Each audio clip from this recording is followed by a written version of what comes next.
இது வரைக்கும் நடந்த எலெக்ஷன் வேற, இப்ப நடக்க போற எலெக்ஷன் வேற. ஒவ்வொரு 5 இயர்ஸுக்கும் நடக்கிற எலெக்ஷன் மாதிரி இதை நினைச்சிடாதீங்க. 50 வருஷத்துக்கு ஒரு வாட்டி நடக்க போற ஒரு எலெக்ஷன் மாதிரி இது.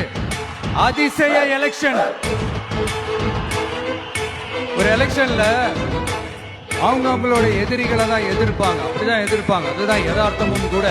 ஆனா இந்த எலெக்ஷன்ல தான் ஒட்டு மொத்தமா எல்லாருமா சேர்ந்து ஒருத்தனை எதிர்க்கிறாங்க. ஒட்டு மொத்தமா எல்லாருமா சேர்ந்து இந்த விஜயை எதிர்க்கிறாங்க. ஏன்னா இந்த விஜய் ஊழலை எதிர்க்கிறான், லஞ்சத்தை எதிர்க்கிறான், மக்களோட மக்களா நிக்கிறான். அந்த மக்கள் அவன் கூட நிக்கிறாங்க. அந்த காண்டு ஒட்டு மொத்தமா எல்லாருமா சேர்ந்து ஒருத்தனை எதிர்க்க காரணம். நீங்க எப்படி வேணா எதிர்த்துக்காங்க, ஆனா போட்டி 2 பேருக்கு நடுவுல தான்.